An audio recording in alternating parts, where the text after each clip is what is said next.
السلام علیکم. سیٹھی سے سوال کے ساتھ میں ہوں سید عائشہ ناز. میرے ساتھ موجود ہیں نجم سیٹھی صاحب. السلام علیکم.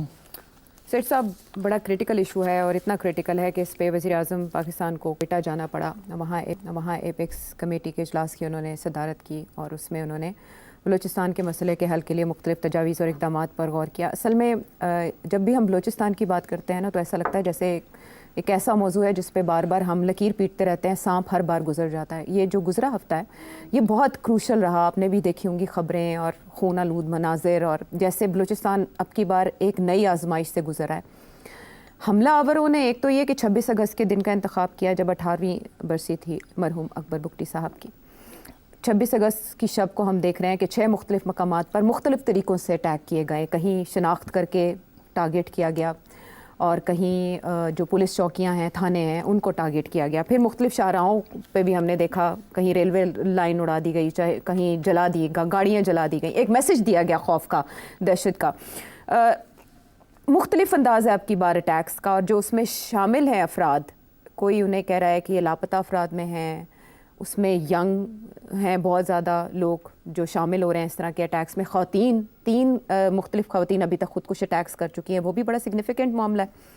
اب جو اس پہ رد عمل آیا حکومتی شخصیات کا وہ یہ تھا کہ کسی بلوچ نے پنجابی کو نہیں بلکہ دہشت گردوں نے پاکستانیوں کو مارا. یہ تو انہوں نے ایک کلیکٹیو میسج دیا وزیر اعلیٰ بلوچستان نے.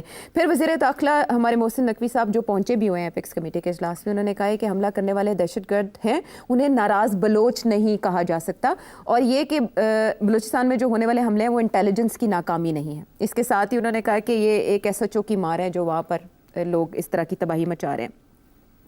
خواجہ آصف نے بھی اس پر روشنی ڈالی اور انہوں نے یہ کہا کہ اس میں بھارت ملوث ہے, اور ایک تجزیہ یہ ہے کہ سی پیک کو سبوتاژ کرنے کی کوشش ہے جو پاکستان کی لائف لائن کہا جا رہا ہے. انڈیا, سی پیک اور پھر مسنگ پرسنز کا معاملہ, ہر کوئی اپنی اپنی تشریح کی کر رہا ہے. لیکن ایک بار پھر ہم نے دیکھا کہ ایک نئے آپریشن کی بات کی جا رہی ہے کہ بھرپور طریقے سے کچل دیا جائے گا, خاتمہ کر دیا جائے گا اس طرح کے دہشت گرد عناصر کا. مجھے آپ سے یہ جاننا ہے کہ ساری لیڈرشپ اب کوئٹہ بیٹھی ہے, اسلام آباد میں بھی حالانکہ بریفنگز تو اس معاملے پر ملتی ہی ہیں, سب آگاہ کرتے ہیں, اپڈیٹڈ رہتے ہیں ہر وقت بلوچستان کے جس طرح کا معاملہ رہا. اب کی بار ایسا کیا کیا جا سکتا ہے یا کرے گی یہ حکومت جسے ہم ایک بھرپور رسپانس, بھرپور رد عمل قرار دیں گے؟ ریاست کیا کرے گی؟ آپ نے جو $100 ملین سوال ہے وہ پہلے ہی پوچھ لیا. اصل میں یہ بار بار ہماری قیادت کی طرف سے کہا جا رہا ہے نا کہ ہم بھرپور رسپانس دیں گے. اس طرح کے بیانات تو پہلے بھی آتے رہے. میں آپ سے جاننا چاہوں گی کہ اب کی بار مختلف ہوگا کچھ؟ اگر تو وہی پالیسی رہی جو کہ 70 سال سے ایک پالیسی چل رہی ہے ہمارے حکمرانوں کی, تو پھر تو یہ جو مرضی کر لیں کچھ بھی نہیں ہوگا, کیونکہ وہ اسی پالیسی کے تحت ہی آج یہاں ہم کھڑے ہیں. وہ کیا پالیسی تھی, کیا اس میں خامیاں تھیں, کیا وہ پالیسی اب تبدیل ہونے جا رہی ہے یا پالیسی تبدیل نہیں ہوگی, راستے نئے ڈھونڈے جائیں گے اسی پالیسی کے تحت؟ اچھا. یہ سارے سوال بہت اہم ہیں. تو اگر آپ اجازت دیں تو پھر اب تھوڑا سا تاریخ کا دورہ بھی کرنا پڑے گا سمجھنے کے لیے, بیکاز ہماری جو نئی جنریشنز ہیں ان کو نہیں پتہ کہ تاریخ کیا ہے اور تاریخ میں کیا ہوا اور کیا نہیں ہوا, اور یہ معاملہ جو ہے آج کہاں آ کے کس کنارے کھڑا ہوا. تو اس لیے اگر آپ اجازت دیں تو میں شروع کرتا ہوں. بالکل. مختصر بات یہ ہے کہ جب پاکستان بنا تھا تو اس وقت خان آف کلات واز بلوچستان کی اسٹیٹ تھی اس وقت. خان آف کلات نے پروونشل آٹونومی مانگی تھی, اور اس وقت پاکستان کے حکمران طبقہ کسی قسم کی فیڈرلزم کا نہیں سوچ رہا تھا, کسی قسم کی پروونشل آٹونومی دینے کا نہیں سوچ رہا تھا, وہ 1 یونٹ کا سوچ رہے تھے. اسی لیے انہوں نے ایک نئی آئین نہیں بنائی تھی جس کے اندر فیڈرلزم کو کیا جاتا, جس میں ہر پروونس کا اپنا حق بنتا. تو اس لیے اس وقت تھوڑی بہت خان آف کلات نے آبجیکشن ریز کیا کہ بھئی ہمیں تو وعدہ کیا گیا تھا کہ ہم آٹونومس ہوں گے, مگر وہ ایک سردار تھا, ٹرائبل لیڈر تھا. اس وقت بلوچستان میں کوئی اربن مڈل کلاس نہیں تھی, کوئی اربنائزیشن نہیں تھی, صرف قبیلے تھے اور قبائل کے سردار تھے, اور وہ ایک ٹریڈیشنل سسٹم تھا.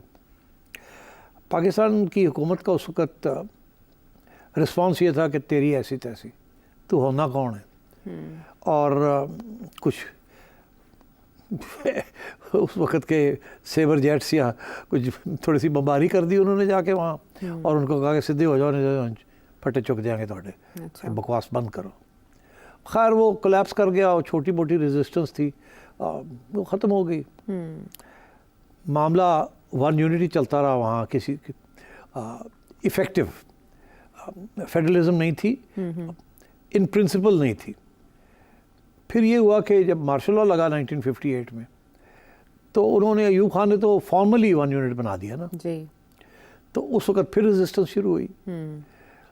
60 کی دہائی میں پھر ایک دفعہ مری ایریا میں سرداروں کی وجہ سے، وہاں کے جو سردار تھے انہوں نے پھر ریزسٹ کیا، because وہ چاہتے تھے کہ ہمیں حصہ ملے ریاست کے اندر اور ہمیں اپنے حقوق ملیں. مگر ہماری حکومتوں کا، ہماری حکمران طبقے کا کوئی موڈ نہیں تھا، اور انہوں نے تو اور بھی تنگ کر دی جگہ. تو 60 کی دہائی میں بھی انہوں نے فوج بھیج کے، تو وہ چھوٹی سی ٹرائبل اپرائزنگ تھی اس کو کچل دیا. کچھ ایک اگریمنٹ بھی کی کہ اچھا آپ پہاڑوں سے نیچے اتر آئیں، اور کیونکہ وہ صرف پہاڑوں کی تھا، مری علاقہ تھا، چھوٹا سا علاقہ تھا، وہاں کچھ لوگ پہاڑوں پہ چڑھ گئے تھے ٹھاٹھا 303 کی بندوقوں کے ساتھ انہوں نے کرنا شروع کر دیا تھا. تو ان کو پھر بلایا نیچے، وہ آ گئے، ڈیل ہوئی، مگر ریاست پاکستان کی نے بٹرے کر دی ڈیل کو، ان کو ایکسیکیوٹ کر دیا.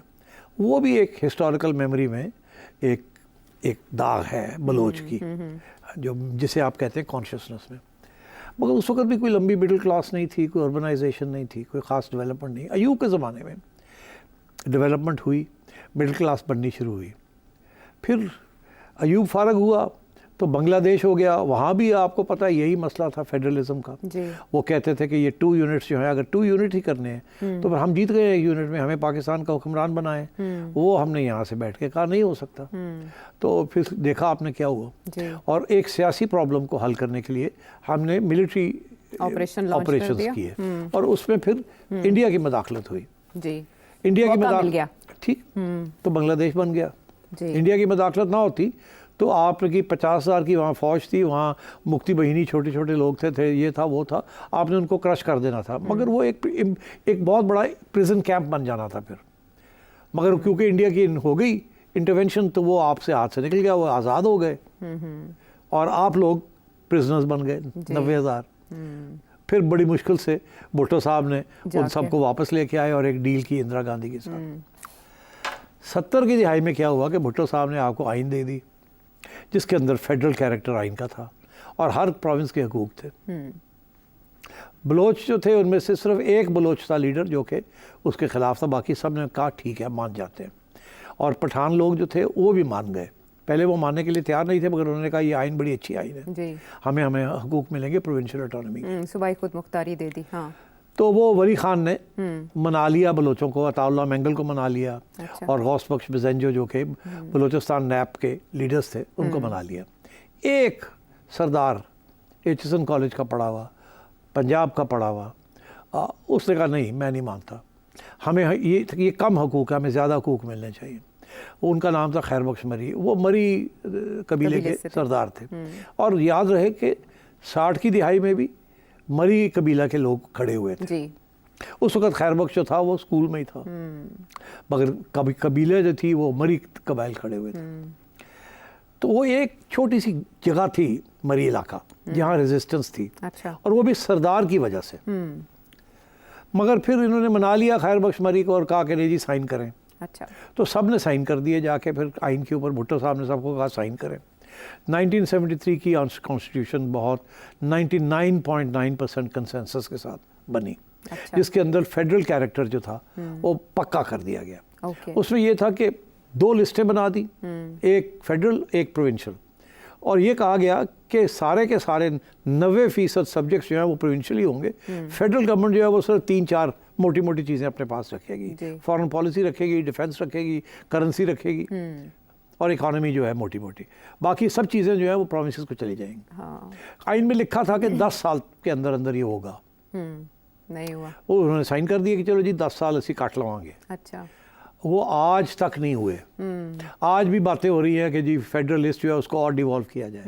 18th امینڈمنٹ جب زرداری صاحب لے کے آئے تو اس میں بہت سے سبجیکٹس جو کہ 40 سال پہلے ہونے تھے وہ فائنلی جا کے ان میں سے کچھ ٹرانسفر ہوئے، مگر اس کے دوران بہت سی گریونسز بننی شروع ہو گئیں۔ 70 کی دہائی میں بھٹو صاحب ناراض ہو گئے خیر بخش مری کے ساتھ، کیونکہ وہ سائن نہیں کر رہے تھے جی، اور وہ آنکھیں دکھا رہے تھے، اور تو انہوں نے وہاں جو گورنمنٹ تھی نیب کی گورنمنٹ جو تھی وہ اس نے پر اپنے ہلانے شروع کر دیے کہ ہمیں یہ بھی چاہیے، یہ بھی چاہیے، آپ نے تو وعدہ کیا تھا، آئین میں لکھا ہے، آپ دے نہیں رہے ہیں۔ ادھر ولی خان کی حکومت تھی کے پی میں، جی، تو انہوں نے بھی کہا کہ جی یہ بھی دینا تھا، آپ نے نہیں دیا۔ بھٹو صاحب نے کہا تہاڈی ایسی نہیں تیسی، انہوں نے پر کلپ کر تو دیا۔ میں سارٹ آؤٹ کرانا رہا۔ انہوں نے کیا کیا کہ ولی خان، خیر بخش مری، عطا اللہ مینگل، غوث بخش بزنجو اور 2 چیف منسٹرز، 2 گورنرز کے پی کے اور بلوچستان کے، سب کو اٹھا کے الزام لگایا۔ پہلے تو نیب کو بین کیا سپریم کورٹ کے ذریعے، اور ساتھ ہی ان کو جیلوں میں ڈال دیا اور کہا کہ آپ سازش کر رہے ہیں، آپ بلوچستان کو الگ کرنا چاہ رہے ہیں، آپ ایک کنسپریسی کر رہے ہیں پاکستان کو توڑنے کی۔ اچھا، ایک حیدرآباد کے اندر ایک ٹھپ کو ڈال دیا۔ ہاں، چاہے جیسے یہ ہوا تو مری ایریا میں جہاں ہمیشہ کچھ گڑبڑ ہوتی تھی، وہاں کوئی 150-200 قبائلیوں نے اپنی 303 لے کے پھر کھڑے ہو گئے۔ وہ اچھا، کوئی بکٹی نہیں جوائن کیا، کوئی مڈل کلاس نے جوائن نہیں کیا، صرف مری قبیلہ کھڑا ہو گیا۔ کیری کر رہا تھا۔ ان کا سردار بھی جیل میں تھا، ان کے بڑے چھوٹے سردار بھی جیلوں میں تھے، بیکاز وہ ہمدردی تو تھی۔ ان پہ الزام لگا اور یہ ہو گیا۔ تو آپ سمجھے یہ 3rd راؤنڈ ہوا، پہلا کلات کا راؤنڈ ہوا، پھر 60s کا راؤنڈ ہوا، اور یہ اب جا کے پھر 3rd راؤنڈ ہوا 70s کے اندر، اور یہ 4 سال یہ چھوٹی موٹی انسرجنسی چلی، ٹھیک، اور اس کو پھر انہوں نے 50-1,000 فوج بھیجی وہاں، اور ایران سے ہیلی کاپٹرز منگوائے، اچھا، شاہ ایران نے ہیلی کاپٹرز دیے، اور وہ 150 لوگوں نے آگے لگایا ہوا تھا، اور ان کے بندے مر نہیں رہے تھے اور یہ ایمبوشز کر رہے تھے۔ وہ ایک پہاڑ، ایک پتھر کو جانتے تھے، بہت مشکل ٹرین ہے وہاں، اور پاکستان کی افواج جو تھی it was use for conventional warfare not guerrilla warfare, تو کیجولٹیز ہونی شروع ہو گئی۔ انہوں نے پھر سوچا اور کیا طریقہ ہے، ہم وہ تو آتے ہیں آؤٹ آف کہیں سے آ جاتے ہیں، مار کے 2 بندے چلے جاتے ہیں، تو انہوں نے پھر ایران سے ریکویسٹ کی کہ ہمیں ہیلی کاپٹرز چاہیے۔ پھر انہوں نے ایک ہیلی کاپٹر کیمپین چلائی، جس کے ذریعے انہوں نے وہ جو انسرجنسی تھی اس کے اوپر پریشر ڈالا، اور لوگوں کو ڈسپیئر کیے، لوگ مارے گئے وہاں لوگ، اور جو لوگ بچ گئے وہ اٹھ کے بھاگ گئے افغانستان، اور وہ انسرجنسی کو انہوں نے کچل کر دیا۔ اچھا، 150 بندہ تھا، ان لوگ کہتے ہیں پتہ نہیں 5,000 تھے، 150 بندہ تھا، میں آپ کو بتا رہا ہوں۔ پھر کیا ہوا کہ حیدرآباد کے اندر ان سب کو جیلوں میں ڈالا ہوا تھا۔ اچھا، پھر بھٹو کی ہوگی چھٹی، ضیاء الحق آ گئے۔ ضیاء الحق نے سوچا میں سیاسی طور پہ اس کو ڈیل کرتا ہوں، بڑا چالاک تھا، اس نے سب کو چھوڑ دیا جیل میں سے، اور کہا کہ جائیے آپ کو اب جو چاہیں گے آپ کو ملے گا۔ وہ بھٹو ظالم تھا، تو یہ سب کو جیلوں سے چھوڑ دیا، یہ سارے بڑے پرو آرمی ہو گئے، اور کسی کو شپ بریکنگ کا کانٹریکٹ دے دیا، اچھا، کسی کو یہ دے دیا، کسی کو کہا گورنمنٹ میں آ جاؤ، کسی کو یہ دے دیا، سارے خوش ہو گئے۔ سردار تھے نا، عوام تو تھی نہیں، سردار تھے، ان کے قبائلی تھے، قبائلی تو جو سردار کہتا تھا وہ کرتے تھے، بالکل ٹھیک، اور جو سو کالڈ ریزسٹنس تھی وہ ختم ہو گئی، اور جو لوگ بھاگے ہوئے تھے وہ افغانستان میں جا کے بیٹھ گئے، کیونکہ وہ ان کو ڈر تھا واپس آئیں گے تو پھر زیادہ کا نہیں آ جاؤ کچھ نہیں ہوگا۔ اچھا، تو 2-3 سال کے بعد وہ بھی واپس آ گئے، ان کو بھی کچھ نہیں کیا، ان کو بھی انہوں نے پھر کانٹریکٹس دینے شروع کر دیے، ان کو بھی 4 پیسے بننے شروع ہو گئے، تو ختم ہو گئی ساری۔